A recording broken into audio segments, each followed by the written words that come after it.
Hey everyone, Mystic here, coming at you with another video. Today we're going over the Spark Ice build again. However, this time we've made some changes to the build. We were running a bow and a quiver before. We've decided to switch over to a wand and a focus. The reason for this was just that the bow and the quiver were kind of maxing out what we could do with them. We couldn't really get much more damage out of it with everything that we had put into it. So I decided to go to a wand and a focus. Now we've got a lot more damage. We do lose some projectile speed, obviously, with this build, but it's really kind of a fair trade-off that they're not moving as fast, but we're doing a ton more damage. So let's go ahead. Let's go back through it here, and we'll go through like my character stats real quick. Again, if you need to see anything specific, just go ahead and pause the video. Nothing really to note here other than life. You know, of course, we want to try to get as much life as we can.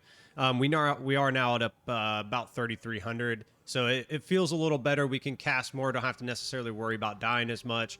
And I will show you another way as well to help with your survivability if you're having issues, or if you're building up to this point, or you're coming over from the bow build. You know, there's a couple things we can do to help us survive a little bit better, and I'll show you that here shortly.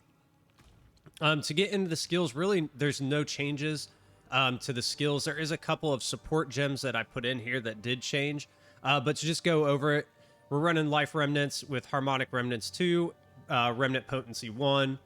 Nothing in our Power Siphon, we're not using that at all. It's just given it, you know, it's given to us by the wand, so we don't use that at all, though. Sigil of Power with Magnified Area 2, Prolonged Duration 2, and Efficiency 2. Spark, with Pierce 3.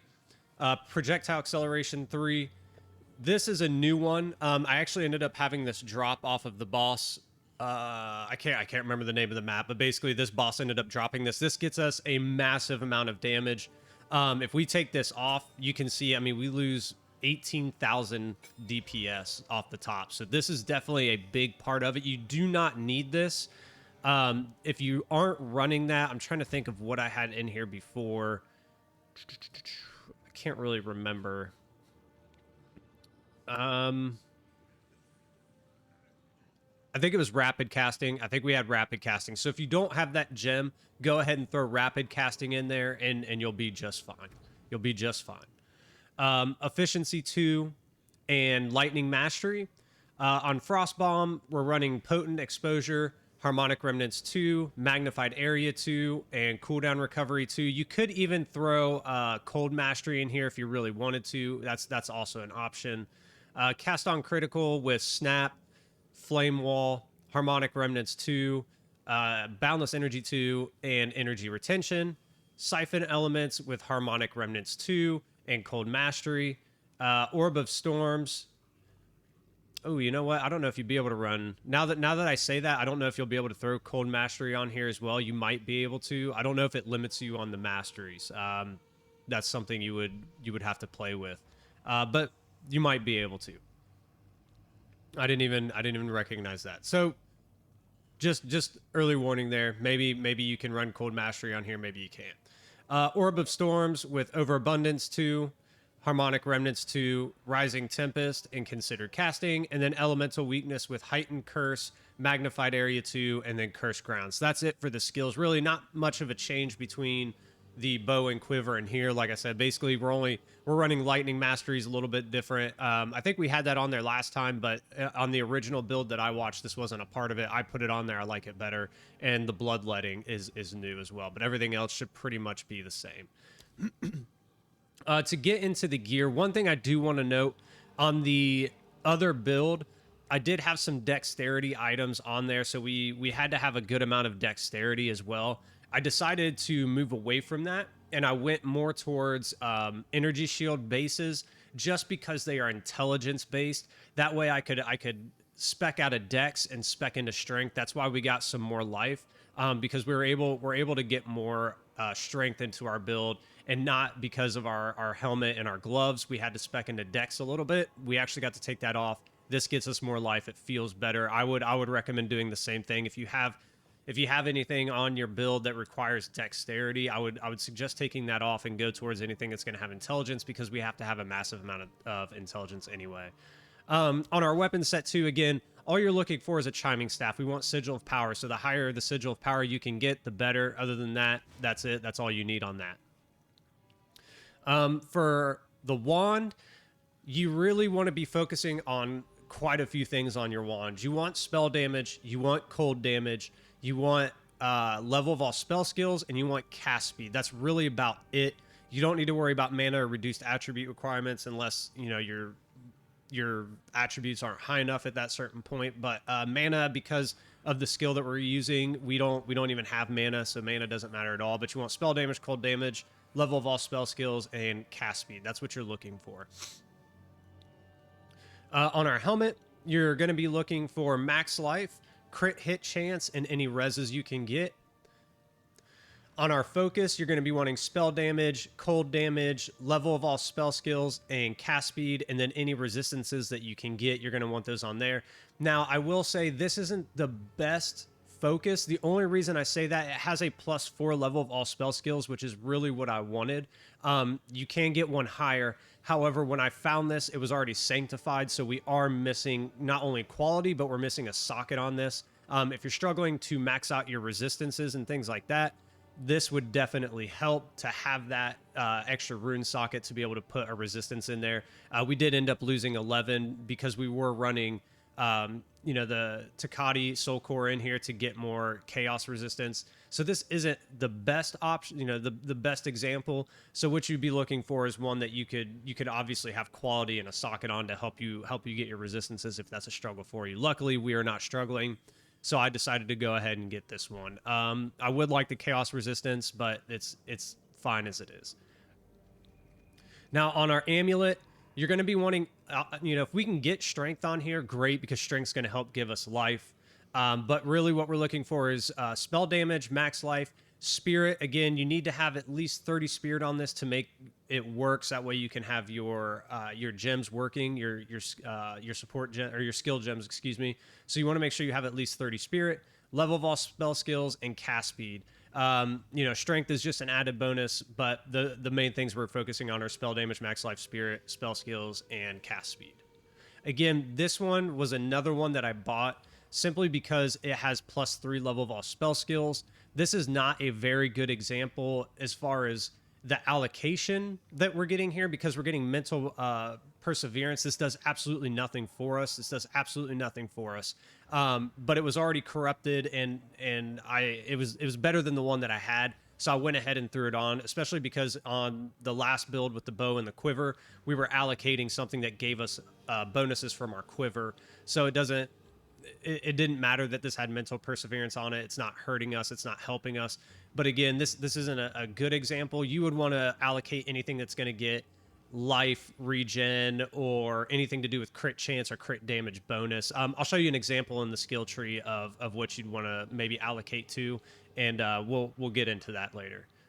Again, on our robes, you're looking for energy shield, number one, because of the ascendancy. You know, our energy shield is converted over to life. So you want as high of energy shield as you can get here. You want max life on it as well. And then any resistances that you can get. This is a triple res, very, very good, and very high energy shield. For our rings, we're on the same rings as before. This is called the Brotherhood Topaz ring. It does have an overroll on it, but basically these are all the same. You know, you basically just want all of your lightning converted over to cold. If you can get an overroll, great. It will help you. Lightning res on here as high as you can get it.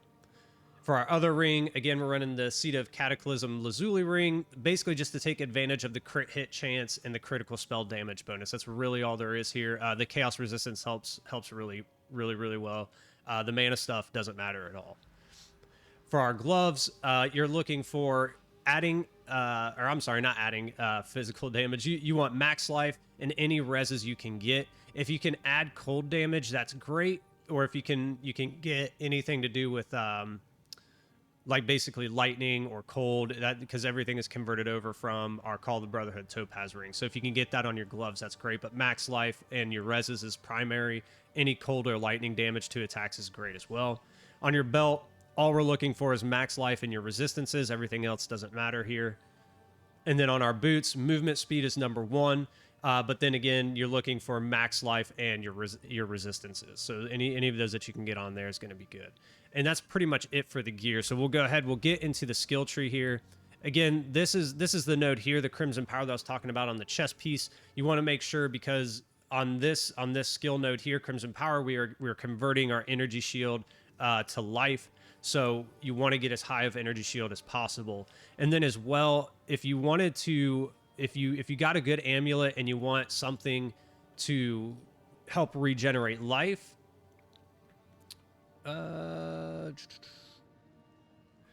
right here. So this is called Sanguimatic Rituals. This really helps. It regenerates 1% of your maximum life per second. And basically you can see here, I mean, this takes us from 1074 to 3041. So this would be a great allocation on your amulet if you have one that you can allocate. Like I said, mine unfortunately gives us mental perseverance, but you know, it doesn't really hurt us. It doesn't help us. We don't have mana, so this doesn't matter. But again, this isn't optimal. You could definitely come over here, grab this. This would help you out a lot, especially with survivability.